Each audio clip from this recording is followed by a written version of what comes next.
درود بیننده گرامی. تاجیکستان در پیشروی انتخابات پرزیدنتی قرار دارد که پس از چند روز دیگر یعنی 11 اکتبر برگزار می شود. اما در این کارزار سیاسی هیچ یک مخالفین حکومت تاجیکستان شرکت ندارند و سببش چی است؟ چرا مخالفین تاجیک متحد نیستند؟ برای صحبت در همین باره با برنامه گپ آزاد دادو جان عطاالله رهبر سازمان وطندار و محیدین کبیری رئیس پیمان ملی تاجیکستان را دعوت کردیم. با برنامه ما خوش آمدید. نخست میخواستیم اندیشه های شما را درباره انتخابات بپرسیم. جناب عطاالله، نظر شما به این معرکه سیاسی چی است؟ درود بر شما و به تماشابینان محترم و به هموطنان عزیز. البته انتخابات یک جزء مهمی دولتداری، یک جزء مهمی دموکراسی است. بدبختانه من تنها دو انتخابات آزاد در تاجیکستان میدانم. یکی انتخابات سال 1991 که 10 نفر شرکت داشتند و دیگر انتخابات سال 1994 که واقعا یک سبقت بود، سنجش بود، امتحان بود که در آن امام علی رحمان و عبدالملک ازمجان شرکت می‌ورزیدند. دیگر همه انتخابات هایی که در تاجیکستان گذشتند این یک صحنه‌سازی، یک چیزی که نتیجه‌اش پیشکی معلوم بود. برای همین من بران هستم که بیشتر درباره مخالفت و مسئولیت مخالفین اپوزیسیون تاجیک گپ زنیم. تشکر. نظر جناب عطاالله را شنیدیم و حالا جناب کبیری، فکر شما در این باره چی است؟ نظر ما درباره انتخابات آینده خیلی روشن است. این انتخابات هم غیر دموکراتیک و هم غیر قانونی است. در این باره دیگر من زیاد گفتن نمی‌گذارم. پرزیدنتی که بعد از این انتخابات سر کار می آید و البته معلوم است که کی انتخاب می شود یا تعیین می شود در این انتخابات، یک پرزیدنت عمل کننده خواهد بود، نه پرزیدنت مردمی یا نه پرزیدنتی که در نتیجه یک انتخابات دموکراتیک و شفاف سر قدرت آمده است. تقریبا مثل آقای لوکاشنکو که یک پرزیدنت عمل کننده است ولی بلاروس یک پرزیدنت مردمی و انتخاب شده دارد. در تاجیکستان هم پرزیدنت عمل کننده خواهد بود تا آن وقتی که مردم خودش از طریق یک انتخابات یا با شکل دیگر یک پرزیدنت مردمی را سر قدرت بیاورد. تشکر. جناب عطاالله، شما انتخابات پارلمانی و هم پرزیدنتی تاجیکستان را تنقید کردید. جناب کبیری هم تنقید کردند و پس می شود گفت که هر دو در یک جبهه، در یک موقع هستید. درست است نظر شما؟ بله، در این مسئله ما در یک موقع هستیم، اما مسئله از همه مهم ما هم در قطار حکومت مسئول، جوابگو و حتی گناهکار هستیم در اون که در تاجیکستان میگذرد. درست است. جناب کبیری شما چی میگوید؟ فهما؟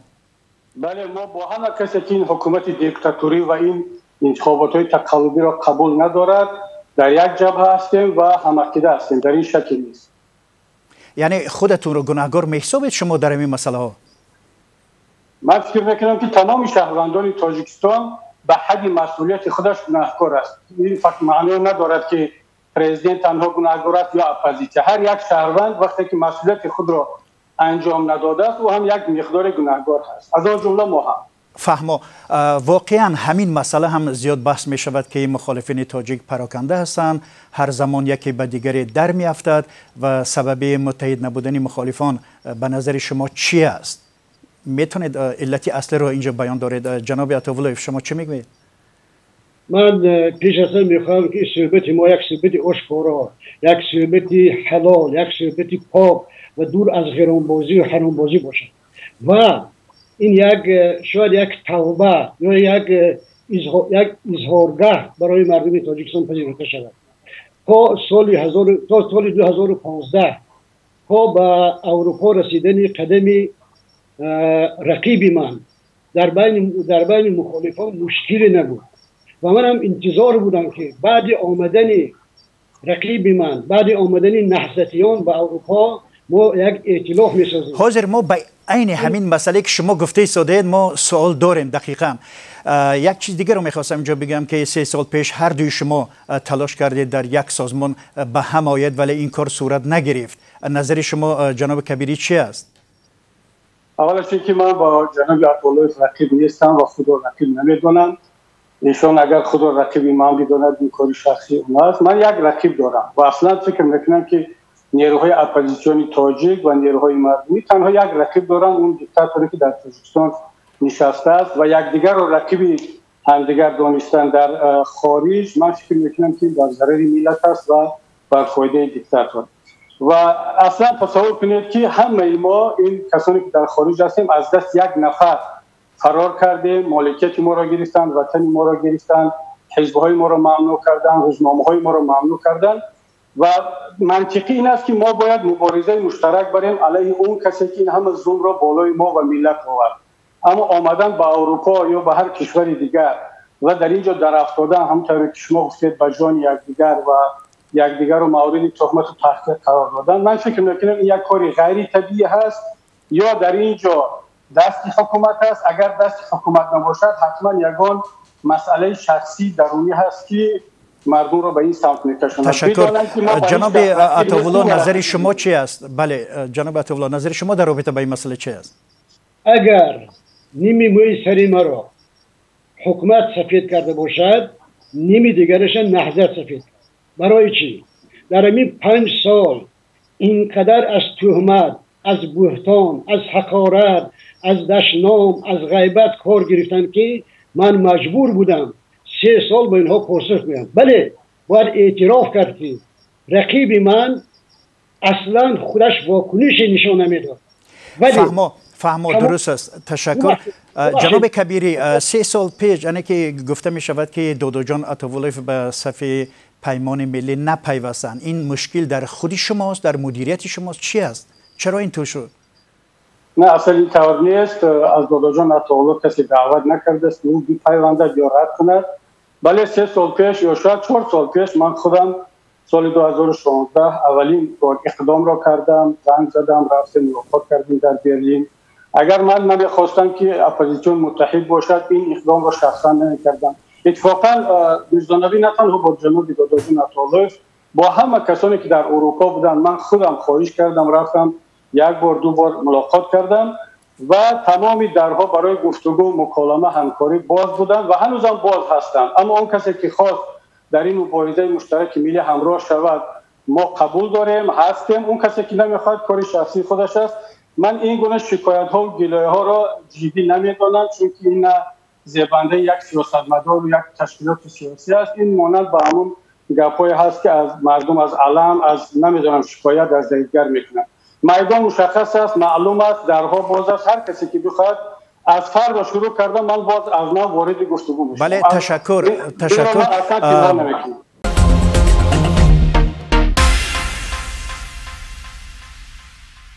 بینندگان عزیز، شما برنامه گپ آزاد رو میشنوید که در این صحبت ما دودو جان عطاالله رئیس جنبش وطندار و رئیس پیمان ملی جناب کبیری حضور دارند.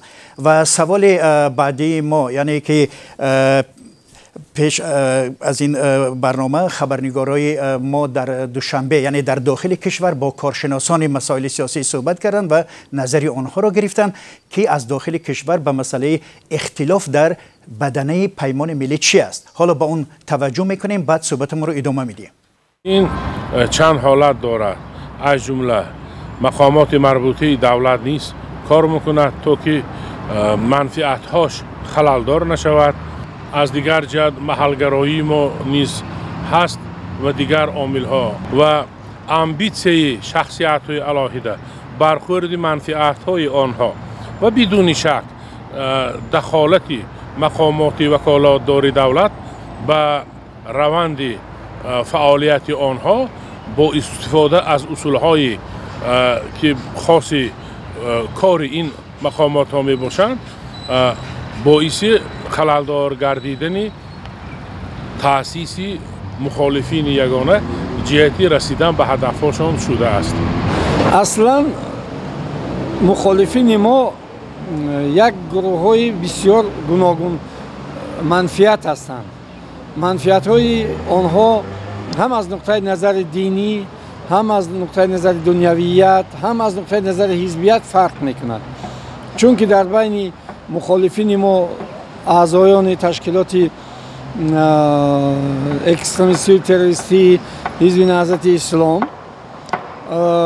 نمایندگان رستخیز، نمایندگان حزب دموکرات، نمایندگان حزب‌های دیگر هم هستند. در مجموع موقع‌ها فرق میکنند.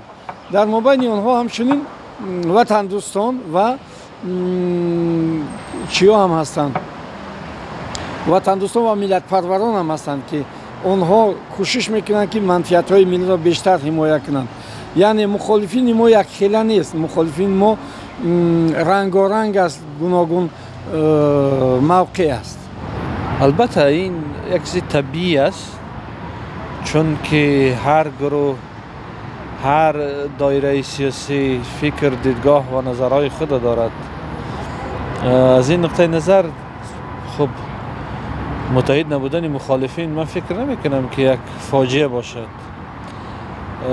ولی در هر صورت خب شاید در جای دیدگاه های مشترک داشته باشند، شاید در جای نظرهای موافق داشته باشند، ولی این که باید متحد باشند یا حتما باید متحد باشند فکر نکنم که چنین میشه. طوری که حالا ما تماشا کردیم، ما البته به سوالهایی که در اینجا مطرح شد یعنی در صحبت با کارشناسان سیاسی برمیگردیم، ولی یک سوالی هست که میخواستم از جناب عطاالله پرسم که جناب کبیری گفتن که درهای پیمان ملی باز است. سوال این است که چرا شما پس همراه نمیشوید، وارد این سازمان نمیشوید؟ همپیشه عزیز، خواهش میکنم سخنی مرا تا آخر گوش کنید و هر زمان قیچی نزنید. خواهش میکنم. خواهش میکنم که من به همون جمله نقطه مانم. بفرمایید.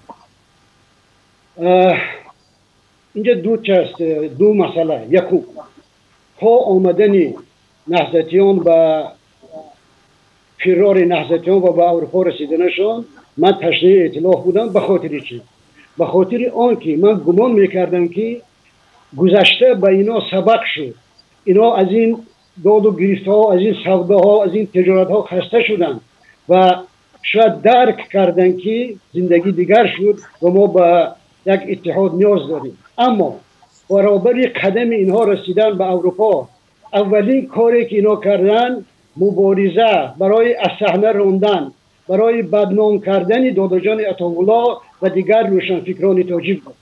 یک چیز دیگر بگذار که من مثلا آنچنانی که اینها میگویند بد هستم، این هستم، اون هستم، جاسوس هستم، فروخته شدم، بلای بتری زیادی دیگر، اما گناهی ببینید به خاطر آنکه خطا نامه را فراموش نکنم، حفیظ بابایارو، سید محیدین دوست محمدیان، بختیار امینی، خیرالله میرسید و عبدالعظیم عبدالوهاب، اسفندیار نزار، گنجنه گنجاوه، حرمگل قادر و ده ها نفر دیگر که در اروپا هستند چرا به پیمان نپیوستند؟ و حتی اون دو نفری که از روشنفکران به پیمان پیوسته بودند چند روز پیش رسما اعلان کردند که آقایان روشن تیموریان و حکیم ربینپور که ما دیگر با پیمان نیستیم. یعنی این نشان میدهد که گناه در گردن کیست و بار این ننگ بر دوش کیست. تشکر. حالا برمیگردیم به صحبت کارشناسان داخلی تاجیکستان. یعنی اونها تاکید میکنن که یک سبب اصلی مخالفت در بدنی اپوزیسیون این است که حکومت تاجیکستان در اینجا دخالت میکند و هر دو را به هم دامن میزند. نظر شما جناب کبیری چی است؟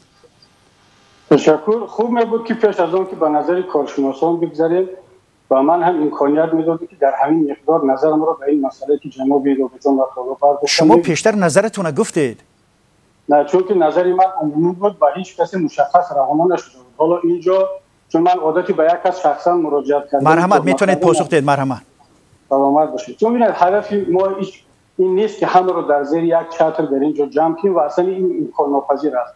من موافقم به نظر کارشناسان از دوشنبه، چون در اینجا نظرها گوناگونن، منفعت‌ها گوناگونن. اما این اروپا چراگاه یگان نفر نیست، نه از من نه از کسی دیگر که اگر یک نفر پیشتر آمد یا بعدتر آمد و هر کسی که بعد آمد یا که میدان او را تنگ کرده باشد. این اروپا خیلی وسیع است، این کشورهای گوناگون هست، هر کس میتونه در اینجا فعالیت کنه. اگر ما واقعا اون نفرانی که حالا یک بزرگوارانی که نامشون در اینجا برده شد، اصلا ببینید همه این بزرگواران برادران از دست رحمان فرار کردند.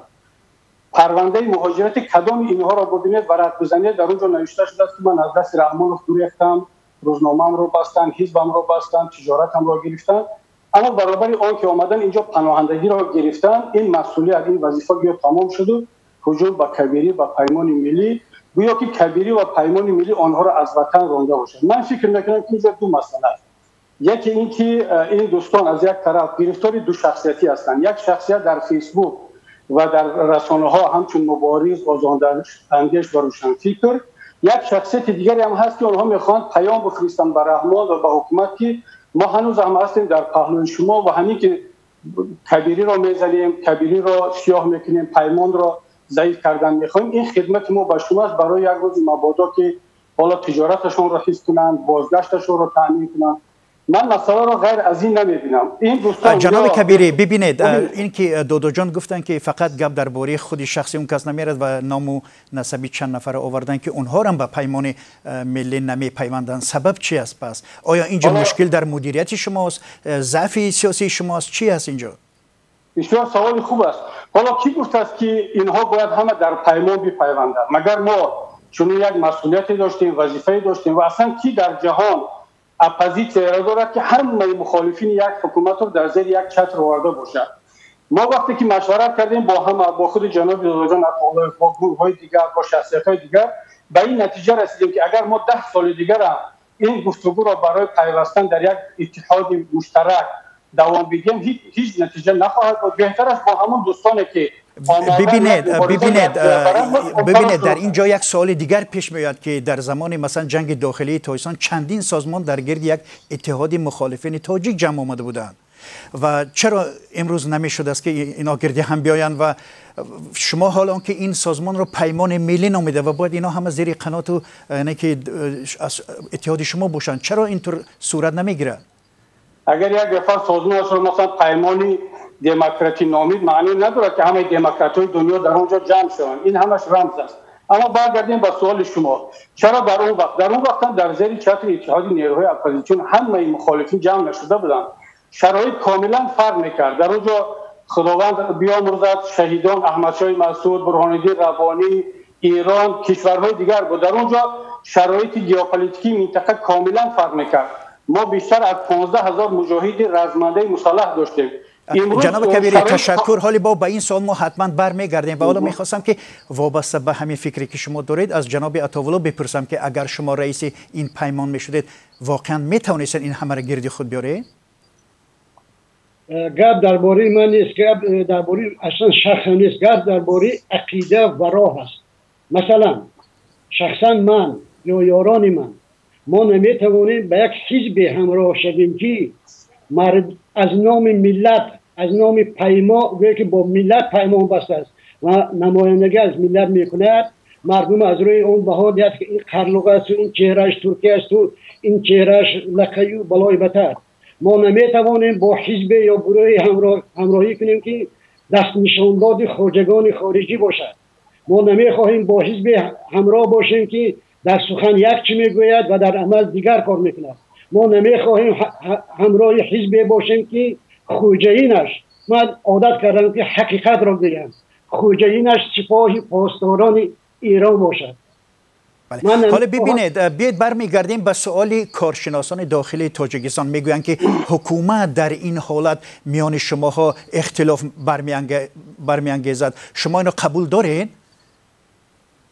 جناب عطاالله، میدونید همین یک بین تاجیک‌ها یک وای دارن، یک عادت خلوب. در اون گپ شده اما جنگ داشتن. شما مگر سگ هستید که شما جنگ میاندازن؟ فقط سگ‌های میتونن جنگ میاندازن.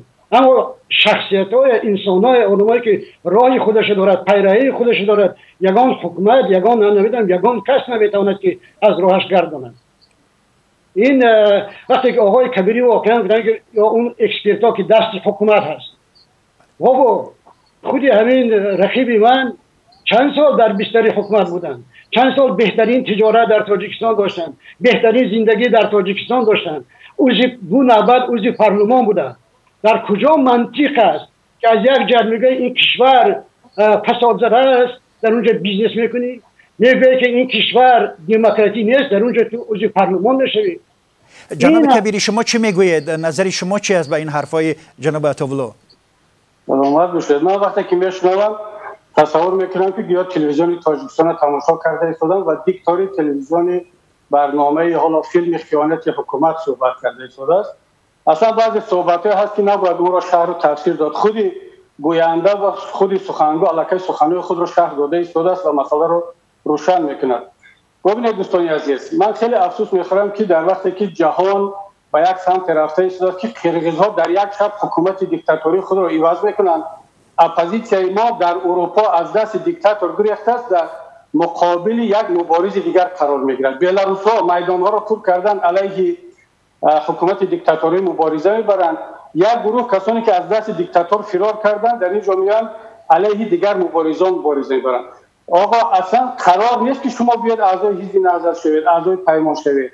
میدان از دلیر است، بیاید حزب خود را، گروه خود را، مبارزه خود را تشکیل کنید و اثبات کنید که از پیمان، از کبیری بهتر هستید. برای آنکه به مقصد برسید شرط نیست که کبیری را بزنید. شما خودتان را معرفی کنید، خودتان را نشان بدید. ببینید در طول این همه مبارزه و سیاه کردن و تهمت و تحقیر یگان مراتبه من وارد بحث نشدم و اصلا شدنی هم نیستم. جناب کبیری ببینید، این که شما میگویید که در اینجا مثلا مشکل شاید جناب عطاولا است، ولی خودی شما چی؟ شما خودتون یگان مسئولیت در برابر این به این حالت قرار گرفتن، روبرو شدن مخالفین خودتون عیبدار میدونید؟ در اینجا یگان مثلا میشه مشخص‌تر بگویید. اصلا میزانوی یگان چیز با اپوزیسیون نشده است. اپوزیسیون هم طوری که کارشناسان از دوشنبه گفتن یک حالتی طبیعی پیش رفته ایستادن. اونی که مبارزه برده ایستاده است، مبارزه شو دوام داده ایستاده است. اونی که نمیخواهد با رحمان با دیکتاتور مبارزه برد، امروز ما را هدف قرار داده است. این پرابلم شخصی اون است. اینجا نه عیب اپوزیسیون است، نه عیب مبارزه است. ببینید با اون که من به این نتیجه رسیدم، حالا برای شما محترم شرح بگم.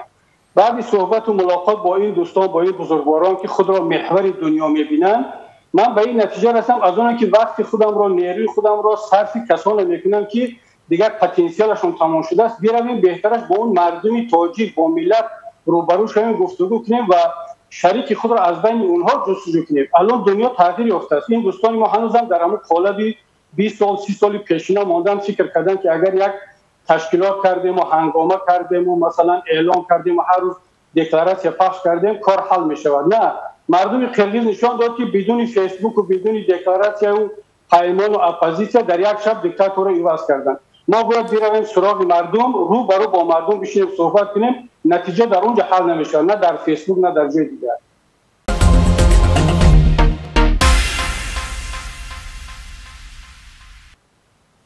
جناب عطاولا، اینجا یک سوال پیش میاد. میگویند که شما قبلا در یک صحبتون گفته بودید که اگر گپ درباره تنها حزب نهضت و حکومت تاجیکستان بیاد، شما حکومت تاجیکستان انتخاب میکنید. چی میگه در رابطه؟ من از یگان سخنان نمیگردم، ولی من دشمن حکومت تاجیکستان هستم، ولی در انتخاب نهضت و یا حکومت من ضد نهضت امروزه و برتری را میدهم به حکومت امروزه. تصور کنید تا کدام درجه باید این حرکت رقیب من اینقدر، من میخوام بگم کلمه زیبا استفاده برم اما نمیتوانم، 3 نقطه باشد که یک دشمن 30 ساله حکومت به حکومت برتری دهد نسبت به نهضت. اکنون یک مثال میبرم برای اون که اساس شود.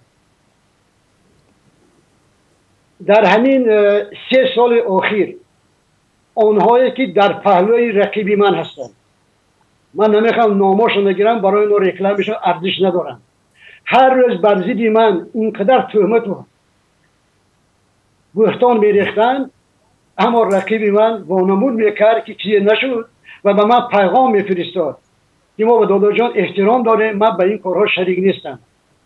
وقتی که این آدم یک کلمه استفاده بردن، چراگاه اروپا، میدونید شاید این در مغز شما از اون یک در فیض‌آباد چی میگوین؟ چراگاه کشر میگوین.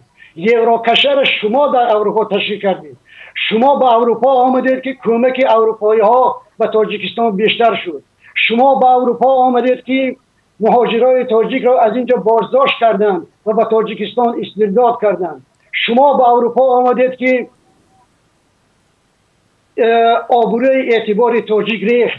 شما به اروپا آمدید که امروز گریزه های تاجیک به مشکلی پناهندگی میگیرند. جناب عطاالله، یک نکته را اینجا میخواستم عین در این صحبت شما بگویم. ببینید مخالفین تاجیک به صورت عموم 3 سال یا 5 سال در خارج تاجیکستانند، ولی از جانب شما یا جناب کبیری بار به طور رسمی به طرف تاجیکستان پیشنهادی آغاز مذاکره شده است یا نه؟ اینم میخواستم فهمم که آیا بار همین اقدامی از طرف شما صورت گرفت رسمی، یا از طرف کدام سازمان یا از طرف کدام کشور دیگر اقلا که پس میز مذاکره باید نشست؟ جناب کبیری شما چه میگوید؟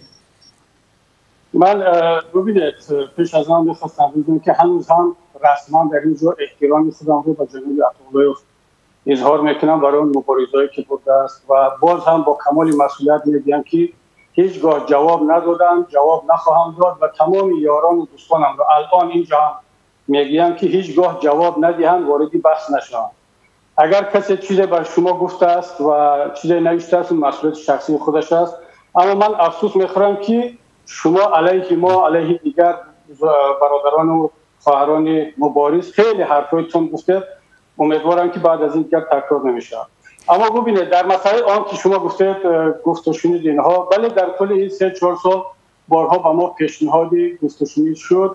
حالا من نمیدونم اونا صمیمانه بودن یا نبودند، مستقیما با خودم با دیگر دوستان پیشنهاد شد، اما ما شرطهای خود را گفتیم.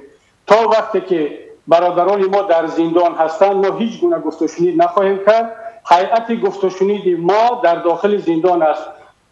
محمد علی حیی، سید عمر حسینی، سید خلازاده و دیگر بچه‌ها که در اونجا نشستن، اونا هیئت گفت و شنید ما هم. هر وقتی که رحمان خانها را آزاد کرد میتونه در پس میز گفت و شنید بشینه. فهما جناب کبیری، بله فهما، تشکر.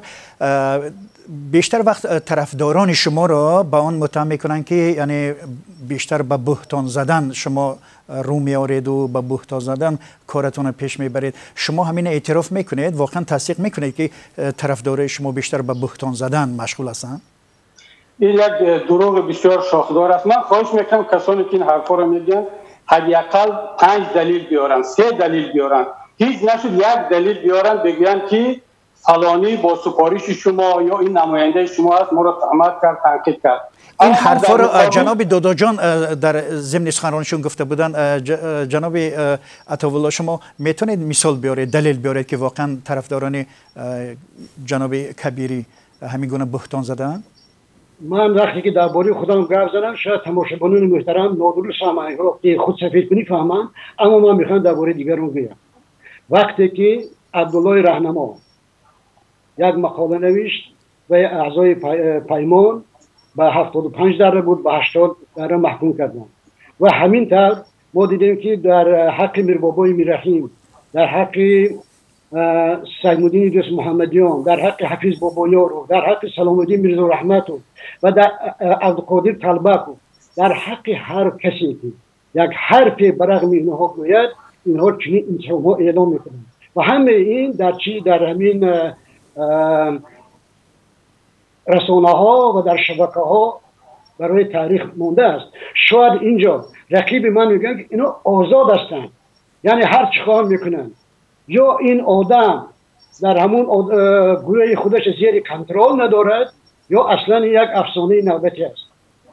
ببینید جناب کبیری شما با این حرفا چه میگید که یعنی تحت کنترل ندارد و این اونطور است؟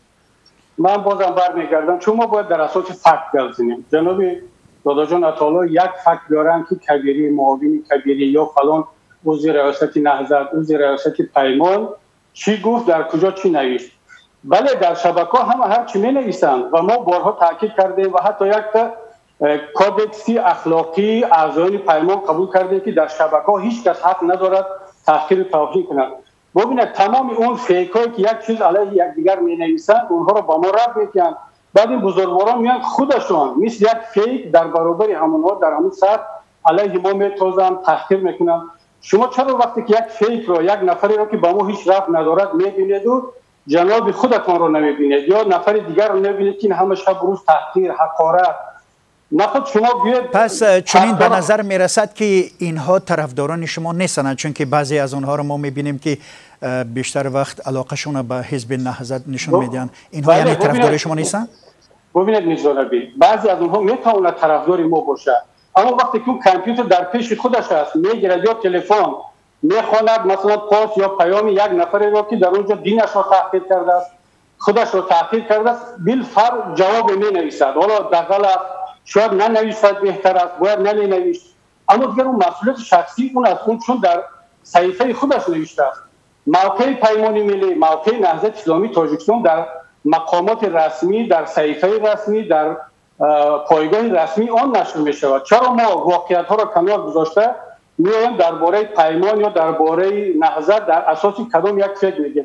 تصور کنید که حالا فلا بالفرض تصور کنید که یک اعضای وطندار در یک جای ما را تحقیر کرد، من بیام گریبان جناب دکتر عطاالله رو بگیرم که چرا فلان اعضای خودت مرا تحقیر کرد یا حقارت کرد. نه، من این کار هیچ گاه نمیگم، حتی خود دکتر جان عطاالله رو نگفتم چی رسد به اون نفرش. الان که در صحبت روبرو هستیم میگم دوستی عزیز، برادری عزیز، حالا مانت فکر و طرفدار را حقیقتا خودتون تحقیر نکنید. بله فهمو. جناب عطاالله شما به همین نکته ها چی میخواهید بگویید؟ مرحمت. یکی سخن درباره فکر است، من میخوام دو نکته ذکر کنم. اول مثل یک الटरनेटिव که فابریک جواب حکومت دارد، یک فابریک جواب نهضت هم دارد. اما فکر میگویم، من یک چیز تصور میکنم، یک در همین فیسبوک یک نفری هست برادری به نام قدم اسمتو، همه می نوشتن که از جمله از پیمان ملی، علیم شیرزمان، تیموری برقی، تمام پیمان ملی و گروه هایی که به پیمان ملی نوشتن و حتی قسم خوردن که بالله والله تالله قدم اسمتو خودی دکتر جان است.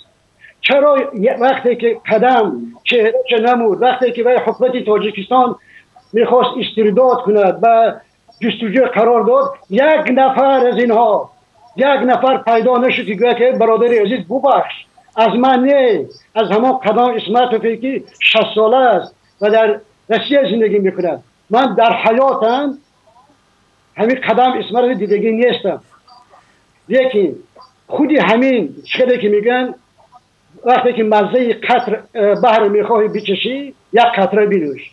جناب عطاالله ببینید، شما هم وقتی که در صحیفه های اجتماعی یعنی در صحیفه فیسبوکیتون می نویسید، ما حتی می بینیم که شما از الفاظ حتی قبیح استفاده میکنید. اینه چی میگوید شما؟ من یکون که اگر از الفاظ قبیح استفاده کرده باشم این تمام نادرست است. این آن چیزی که من میگویم اینا دشنام و حقارات های کلاسیکی هستند که از سعدی و فردوسی و روزبکی و هزارها تا امروز به ما باقی موندن. و مهمی که من از نام خودم میگم، نه مثل رقیب من هم یار و هم حزب و هم شهر و نمیدونم هم دل و هم خانه هایش میگویم. ببینید میرزا نبی، من حالا رسما در حضور همه از نام خودم، از نام پیمان نهضت و از نام همه طرفداران ما، از هر کسی که در شبکه‌های اجتماعی در رسانه‌ها احساسی تحقیر شدن، احساسی حقارت شدن، حالا چی حقیقت دارد چی ندارد، اگر فکر کند که از طرف پیمان یا نهضت اسلامی تاجیکستان یا طرفدارانش تحقیر شده است، من عذرخواهی میکنم و بخشش میپرسم. اما از همه اعضایان و طرفداران خواهش میکنم که خودتون شاهده دیده ایستاده که حتی جواب ها واکنش های یک کمی از معیار بیرون شما را هم چگونه قبول میکنند. خواهش میکنم این کار رو دیگر نکنید. اما بیا جناب کبیری ببینید، ما حالی به خواهش شما برمیگردیم، ولی این یک نکته اینجا میخواستم در عین همین بحث ذکر کنم که شما را برای طرفداری از سپاه پاسداران مثلا دستنگری به اون سپاه پاسداران مثلا یعنی عیبدار کردن، نظرتون چی است در رابطه به این مسئله؟ ببینید اینا همه دروغ، همه بهتان است. اگر سپاه پاسداران اسلامی ایران یا هر کشور خارجی دیگر اگر واقعا از نهضت از ما پشتیبانی میکرد، امروز ما در اروپا نبودیم، امروز در این حالت نبودیم، رحمان صلح را نمیشکست. سپاه پاسداران با امریکا میجنگد، با اسرائیل میجنگد، نمیدونم تمام دنیا را به هم زده. چگونه نمیتواند یک نهضتی که بزرگ نیست، یک تاجیکستانی که به این همه امکانات ضعیف است این را مسئله را حل نکند.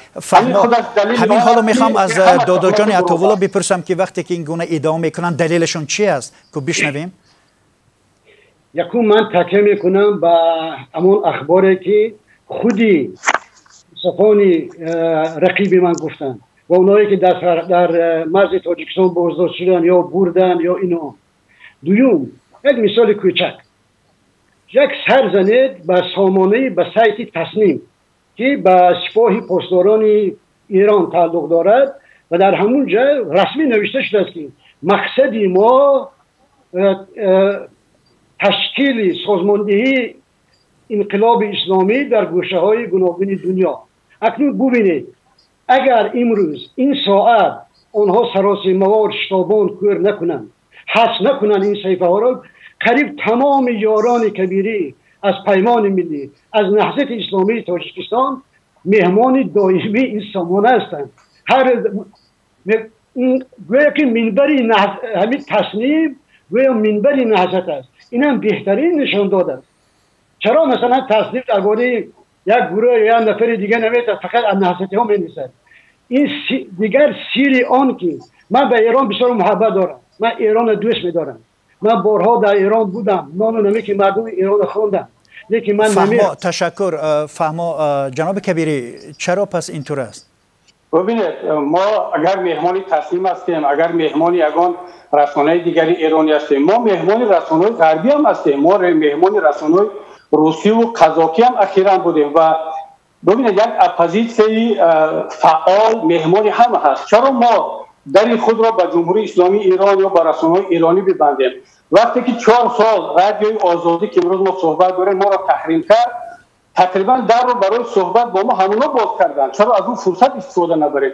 امروز اگر هر رسانه دیگر هم برای من فرق نداره، من باز میگم رسانه اسرائیلی هم باشه به اپوزیسیون تاجیکی منبر دیگر من با اون صحبت میکنم. چرا پرهیز کنم؟ مگر من انتخاب بزرگ دارم؟ مگر من نوبت ایستادن رسانه ها برای آن که بیان از من مصاحبه بگیرن؟ من یک پناهنده هستم، مهاجر هستم، مبارز هستم، کمترین فرصت رو که پیدا کردم برای ادامه مبارزم استفاده خواهم برد. ببینید ببینید شما به سوال پیشینی ما در رابطه به این که چرا شما اقدام نمی کنید که به جانب حکومت برای مذاکره یعنی پیشنهادی کنید، ولی شما به ما پاسخ دادید که تا زمانی که اون زندانیان رو آزاد نکنند ما پای یعنی میز گفتگو نمیشینیم. ولی شما دیدید که تقریبا 30 سال پیش حتی وقتی که اتحادیه مخالفین تاجیک با حکومت تاجیکستان با وجودی اسیرگیری ها، گروگانگیری ها، جنگ های مسلح ولی پس میز مذاکره نشستن و پس از یک 7-8 دور به یعنی که وحدت رسیدن و روز وحدت ما جشن میگیریم، هرچند که امسال جشن نگرفتیم. کاربران به ما میگویند که مثل اینکه قهوه خانه ها و رستوران ها و خیابان های اروپا به شما خوش آمده است. همینطور است؟ ببینید بله این گونه تحلیل ها هست. هیچ کس غریبی رو نمیخواهد. بیاد اگر که فرصت باشد من مسائل کم ترک شرح بدهم. وضعیت امروزه از وضعیت اون زمانی صلح تاجیکستان کاملا فرق میکند. منطقه فرق میکند، نیروها فرق میکنند. رحمان اون وقت به خاطر ملت، به خاطر صلح و آسایش مذاکره را شروع نکرد. نیروهای اولی اپوزیسیون در 9 کیلومتر دوشنبه آمدن رسیدن. از طرف دیگر روسیه دیگر آشکار گفت شما صحبت ادمیشین را گوش کنید. من گفت دیگر پول سلاح نمیدیم. برای چی سربازان روس در مرز هلاک شوند؟ رحمان مجبور بود اگر صلح نمیکرد بعد 1 ماه 2 ماه دیگر قدرت رو از دست میداد. امروز رحمان ببینید حالا ما به این مسائل تاریخی برمیگردیم. این بحثا بودن درست است، اما از جناب عطاوالله میخوام بپرسم که شما مثل اینکه بالای 7 قوت کورپاچه اروپا نشسته، شما این گونه اقدام از شما صورت میگیرد یا نه؟ من واقعا به یگان گفت و شنید، به یگان مکالمه، به یگان مذاکره با حکومت تاجیکستان نیاز ندارم. مقصد من یک بود و یک میموند: تغییر کردن ساختار، تغییر دادن ساختار، تغییر دادن قدرت. دیگر هیچ. دیگر این عفو و دعوت و گفتگو این برای من نیست. یک اندیشمند گفته است که در سیاست اتفاقچه ها نیستند، منفعت ها هستند. مگر منفعت های شما به هم نآمد؟ جناب کبیری در رابطه به این چی میگوید شما؟ نه اصلا ما یگان منفعت نداریم. با جناب دادا جان عطاالله نه تجارت داریم نه یگان بحث داریم. اصلا چند مراتب رقیب من میگه مطمئن باشد که من رقیب ایشون نیستم. حداقل من این را با مسئولیت میگم. اگر من یگان مشکلی می داشتم خودم زنگ نمی زدم، نمی رفتم، نمی نشستم، صحبت نمی کردیم. ببینید من تا امروز منتظر آن هستم که جناب داداجان عطالف همون توافقاتی که در برلین کردیم سال 2016 همون رو انجام بدهد و من منتظرم. یعنی ما اونجا شش مال جزئیات رو نمیگم چون خوب نیست، اما این توافقات چی بود؟ میشد که روشن‌تر بگویید همین توافقات چی بود؟ یک کمی شرطیه؟ والا اگر جناب داداجان عطالله بخواهند خودشون بگن، من نمیخوام وارد جزئیات شوم، اما من منتظرم که جناب عطالله این توافقات چی بود؟ میشد چند جمله بگویید؟ شما ببینید همین رقیب من خیلی زیبا از این موضوع میپرسن، میگن که بگذار داداجان بیاد. من یک صحبتی سری دستی، یک صحبتی تصویری قبول میکنم. من عادت ندارم که صحبت‌های خصوصیه یا آن چیزی که در زمان دوستی گفته شد در زمان دشمنی به زبان بیارم، نقد کنم، قصه کنم. این در عادت من نیست. فقط از میخوام از فرصت استفاده کنم یک سوال کنم. وقتی که نامه فعالای پیمان من گفتم که از قدم اسمت به تحقیر کردن، تهمت کردن، حاضر رقیب من آماده است که از قدم اسمت و از یک مهاجر، از یک فراری، از یک گریزه که هنوزم خطر استردادش هست بخشش برسن. بله من آماده هستم. من نتانم از برادر قدم اسمت و از جناب شما باز تکرار میکنم از تمام کسانی که از زبان و از قلم یک نفر طرفدار من یا خود من ضرر دیدن من عذر میپرسم. من امیدوارم که شما هم جناب قدم اسمت هم و هر کسی دیگر هم بیاین جوان مردانه از مردم از دیگران عذر بپرسن. حالا شما هم انشالله امیدوارم که حالا اگر از منم که عذر نپرسیدید خیلی از زبان شما و از قلم شما ما تحقیر شدیم. ولی همین درست است، ولی همین توافق چی بود؟ میشد یک کمی درونتر به این مسئله صحبت کنه؟ جزئی‌تر گپ زنه که ما فهمیم این توافق نهایت چی بود؟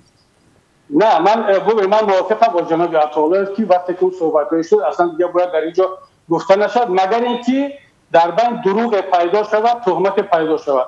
حالا ببینید من هنوزم منتظرم، هنوزم باز میگم اگر واقعا فرق نداره جناب داداجان عطالله هر تاجیکی مبارزه که میخواهد این نظام تغییر یابد از فردا بگوید که پیش من ناید، من خودم پیش اونها میروم، رقمش رو ماند آدرس یاد من میرم مشورت میکنیم میبینیم که آیا میتوانیم به اون هدفهای مشترک برسیم. هدف مشترک ما چی است؟ این حکومت دیکتاتوری باید از بین برود، به جاش یک حکومت دموکراتی مردمی بیاد. مگر همین هدفی بد است؟ اگر در راه مشکلی داره، گله از من داره، شکایتی داره، این رو میشد مشورت کرد، این رو با یکدیگر مصلحت کرد و برطرف کرد. اما چگونه میشود که شما هدف اساسی را مانید و فقط به خاطر آنکه یک نفر فیک یا حقیقت دارد یا نه او را گفته باشد این را معیار قرار بدهید، این را مسئله اساسی قرار بدهید، ملت و کشور را رها کنیم در اختیار یک دیکتاتور مونیم. تشکر. بینندگان عزیز شما برنامه گپ آزاد را میشنوید و در برنامه ما رئیس جنبش وطندار داداجان عطاالله و رئیس پیمان ملی محی الدین کبیری شرکت دارند و موضوع ما هم این است که اختلاف در بدن مخالفین تاجیک از کجا تا کجا است و حالا بر اساس ترتیب برنامه ما امکان میدیم که شرکتداران برنامه ما به همدیگرشون سوال دهند و اول از جناب کبیری آغاز میکنیم. مرحمت سوالتون رو به داداجان بدهید.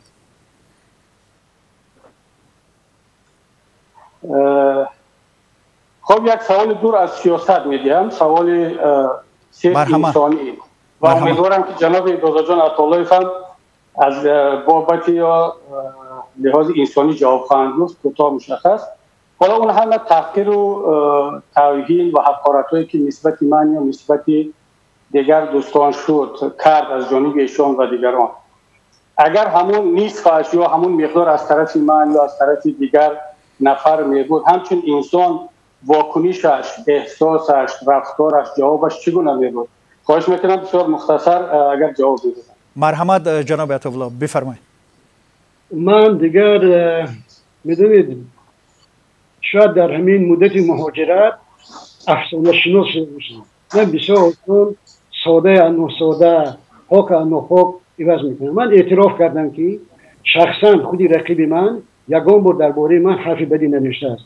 یکی اطرافی های او در یک شبانه روز من 10 بار 20 بار 100 بار می نویسم و می نویسم. و فرقی من از رقیب من در چیست؟ من از نام خودم، از نام دکتر جان عطاالله میگم. ایشان از نام ایشان دیگران میگویند. این است فرق. و سوال من، شما اعتراف میکنید که نهضت یا پیمان فرقش برای من مثل فابریکه جواب حکومت، فابریکه جواب نهضت یا که من نمیدونم یوراکشا یا هر چیزی که دیگران نامی برند وجود دارد یا ندارد؟ مرحمت بفرمایید. متاسفانه جناب عطاالله به سوال من جواب ندادند، فرار کردن از جواب. چون من یک جواب ساده انسانی میخواستم بپرسم که چی هست واکنش وقتی که از طرف دیگر تحقیر میشنوید که جواب نگرفتم. اما من با صراحت به سوال شما جواب میدم که هیچ گونه فابریکه جواب نیست و اصلا امکانیت ندارد. اگر ما هم فابریکه جواب میکردیم پس از حکومت رحمانوف هیچ فرقی نداشتیم. بعدا من امکانیت ندارم، مبلغ ندارم که باز یک فابریکه جواب دیگر رو بیارم در اینجا راه اندازی کنم. اصلا آدم زیاد نمیارم که بازنامه خودشون صحبت کنن چه رسد به فابریکه جواب. خواهش میکنم این توهمات و این فانتزی ها رو کنار مونید، بیا سری میز اساسی که چی با تاجیکستان عزیزمون چیکار کنیم.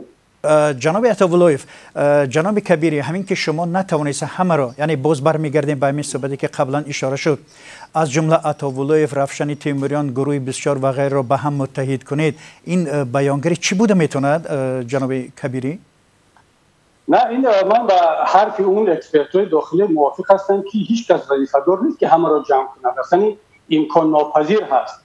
مبارزه سیاسی با آن گروهی که میخواهند و رسما خود رو اعلام کردن با اونها ادامه پیدا میکنه. اصلا بیاید یک مسئله رو خیلی روشن کنید. وقتی که میگیم مخالفین کی رو در نظر داریم؟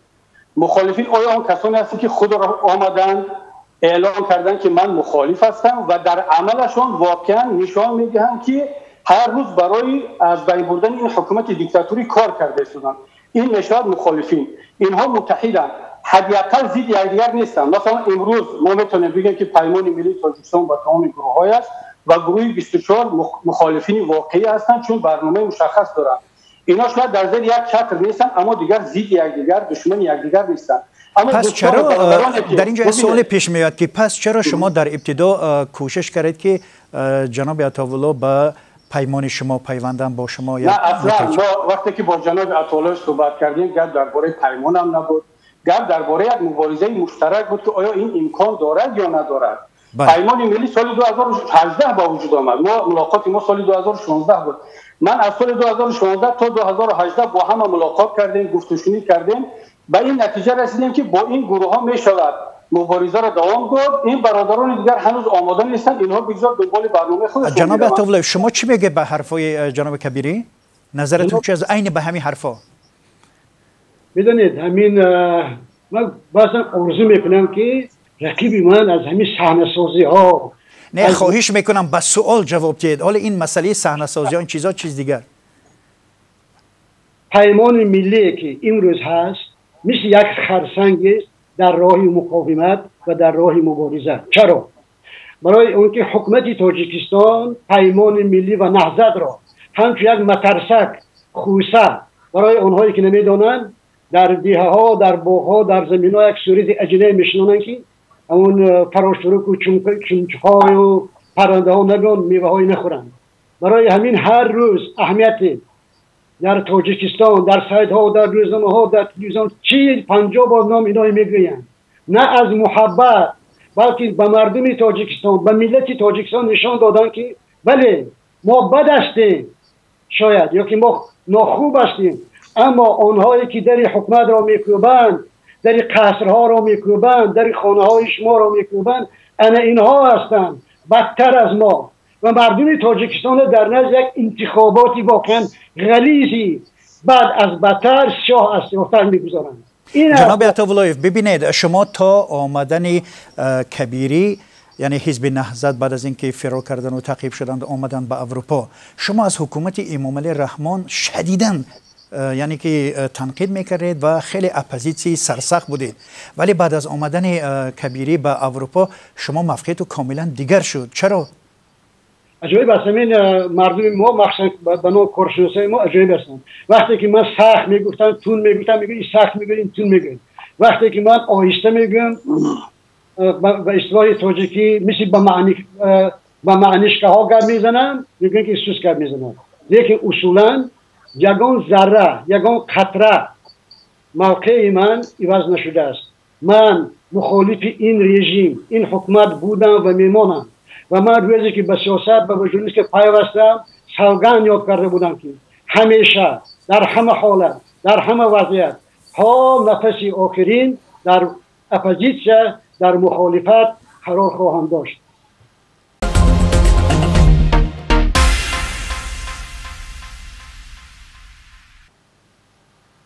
پس در اینجا مخالفت شما با پیمان ملی چی است نباشد اگر اینطور که حرف میزنه؟ باز یک بار دیگر تکرار میکنم، مخالف یکو عقیدوی انتخاب راه فلسفه جهانبینی هر چیزی که پیمان ملی و نهضت، اصلا پیمان ملی چی است؟ این یک ستال و ستول و در و دیوار برای آرایش نهضت است، دیگه هیچ. پس راه شما چی است؟ در همین عین همین حالت سوال به میان میاد به طور طبیعی که پس راه شما چی است؟ راه اونها چی بوده است؟ راه اونها این بازگشت به عصر پیشین، بازگشت به شعارهایی که بر وقت گوی نفتالین میکنند و کهنه شدند و مهم از همه مستقل نیستند. برای من فرقش نه که یک قوه سیاسی مثلا واشنگتن دستگیری میکند یا که تهران دستگیری میکند یا نمیدونم مسکو یا کشور دیگری، بسیار چیز اصولی. از جمله من بران هستم که در تاجیکستان واقعا باید یک حرکت ملی آزادی خواهی از همین داخل اپوزیسیون پیدا شود و این مردم در اطراف خود جمع کنند. اما این کاری که امروز رقیب من و همراهان این کس میکنند، این فقط این راه شکستن مردم بیراه بودن است. تشکر. پاسخ شما جناب کبیری چی است؟ حالا بیاید تصور کنیم که کبیری کشته شد، کبیری نیست، نهضت و پیمان از بین رفت. حالا شما بفرمایید بیاید اون راهی که حالا ژورنالیست درست سوال می‌کرد که راهی شما چی است؟ شما فراموش کردید کبیری را. ببینید اگر من یا پیمان ما یا نهضت ما در داخل تاجیکستان می‌بود، در زندان می‌بودیم یا کشته می‌شدیم یا حتی در افغانستان و ایران و در یک منطقه دیگر می‌بودیم، من باور دارم مطمئنم که همین دوستانی که امروز ما را سنگ می‌زنن و هجوم کرده ایستادن با اشک‌های تیمساهی ما را قهرمان می‌تراشیدن، در حقمان باز مدحیه میگفتن، مثل که با دیگران کرده ایستادن. اما چون ما کشته نشدیم، در مبارزه هستیم، امروز راه ما رو دوام داده ایستادیم، اینها ماندن هدف اساسی رو با ما شستیدن. من بار دیگر تکرار میکنم، دنیا وسیع است، اروپا وسیع است، برای همه میدان مبارزه هست. اگر شما واقعا هم دلتون به تاجیکستان میسوزد و باور دارید که نهضت یا پیمان خرسنگ سری راه است، رها کنید نهضت رو، رها کنید کبیر و پیمان رو، بیایید راه خودتون رو پیدا کنید، مبارزه برید. مطمئن باشید که ملت تاجیک کبیری رو رها خواهد کرد، پیمان رو رها میکند، رحمان رو رها میکند، از پس شما میره. اما وقتی به شما میگن که خب راه شما چی است، مبارزه شما چی است، باز برمیگردید به کبیری، به پیمان.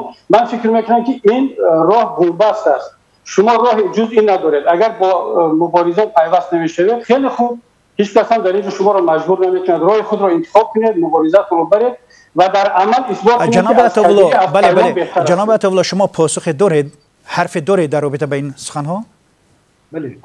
تا باید با تکرار میکنم که تا آمدن رقیب من به اروپا تمام قوه‌های مخالف با هم بودند در زیر یک بیرق و در یک پرچم. همه انتریگه ها، ویرانکاری ها، خرابی ها بعد این سر شد، بعد آمدن اینا سر شد.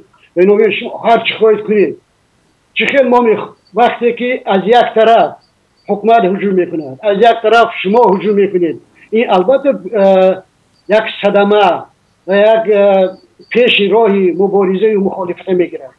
و چیزی هم اساسی ببینید، همیشه میگن که اینا بسیار علم آور قبول کردن که مسجد اینا گپ میزدن، اصلا نقطه نظری تنقیده اینا قبول ندارن. ولی وقتی که گروه 24 از اینا جدا شد با یک اظهارات تیزوتون که ما در کشته شکسته نهضت نمیشنیم، از این باب سخن نمیگویند. برای چی؟ اینا از روی هم قانونای برای خودشون معمول کار میکنن که اول یک گروه باید از بین بود، بعد گروه دیگر از بین بود.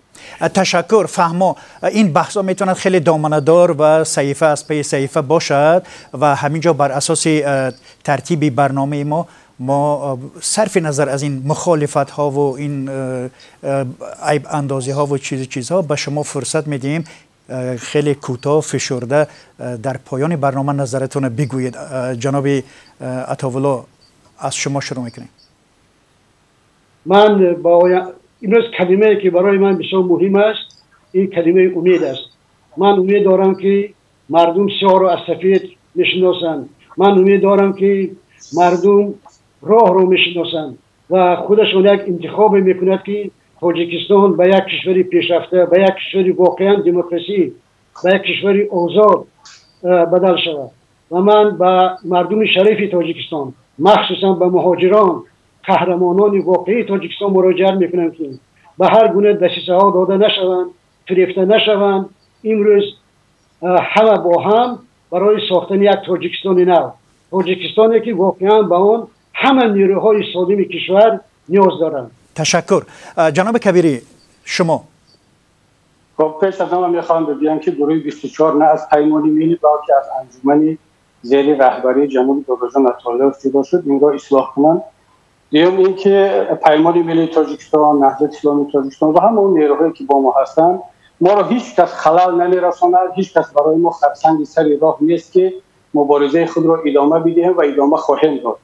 و هجوم حکومت، هجوم اون رادیکال ها یا گروه های افراطی دینی از یک طرف، گروه های افراطی دنیوی اروپا که از دست رحمان گریختن اینجا ما را مورد هجوم قرار میدن، هیچگاه ما را هیچ بهانه‌ای نیست برای ما که ما مبارزه را قطع کنیم، ضعیف کنیم، بلکه با تمام امکانات با اون باوری ما این مبارزه را ادامه خواهیم داد.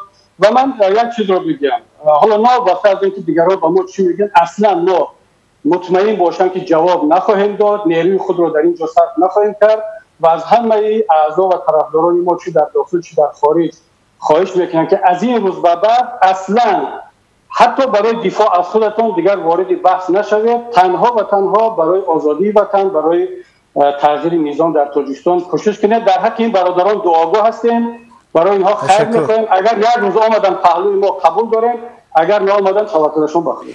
تشکر. ولی صحبت‌های هر دوی شما من وادار کرد که یعنی یک سوال در ذهنم پیدا شد. با وجود این همه اختلافات و گزاری‌ها آیا می‌شود که شماها روزی فرا می‌رسد که به آغوش هم بیایید و به استقبال هم بیایید و دستفشاری کنید؟ دادو جان شما چی میگوید؟ جناب محترم خواهش میکنم شما یگان وقت نمیدونم برای چی سخن رقیب من نمیبرید، یگان وقت قیچی نمیزنید، لیکن هر زمان هر یک جمله من حتما باید که قیچیش آزادی باشد. من به یک چیز باوری دارم. نه این خیلی نبود. من هر کجایی که از سوال که هر نفری از شما بیرون برآمد خواهش کردم که به سوال برگردید. حالا به سوال ما جواب دید که روز فرا میرسد که به هم دستفشاری کنید، به استقبال هم بیایید. من باز بار میگم سخن درباره یک شخص یا یک گروه یک این چیزا نیست. همه ما تمام ملت تاجیک به یک توبه ملی نیاز داریم. توبه ملی هر یک ما باید گناههای خودمون اقرار کنیم، امبیسه های گروهی و شخصی یک طرف گذاریم و برای تاجیکستان یگانه، تاجیکستان آزاده، تاجیکستان وارسته مبارزه بریم. پاینده با تاجیکستان. زنده باشد. جناب کبیری شما. بله 100% من فکر میکنم که برای که با اون برسیم باید از شعارها به عمل بگذاریم و اگر واقعا یک توبه ملی را میخواهیم باید خودمان اول شخصا توبه کنیم، عذرخواهی کنیم. من حالا رسما میگم برای تمام گناهایی که کردم توبه میکنم، از همه عذر میپرسم. فردا آماده هستن که برن با دادو جان عطاالله ملاقات کنن، دستش رو بفشارن، با همه هموطنان در خارج اصلا هیچ مشکلی ندارم. بینندگان عزیز برنامه گپ آزاد را در همین جانب در رادیو آزادی به پایان میرسد. صحبت داشتیم با محی‌الدین کبیری رئیس حزب ممنوع نهضت اسلامی تاجیکستان و رئیس جنبش وطندار دادو جان عطاالله تشکر برای صحبت و من میرزا نبی خالقزاد هستم که این صحبت رو پیش بردم. تا برنامه دیگر، خدا نگهدار.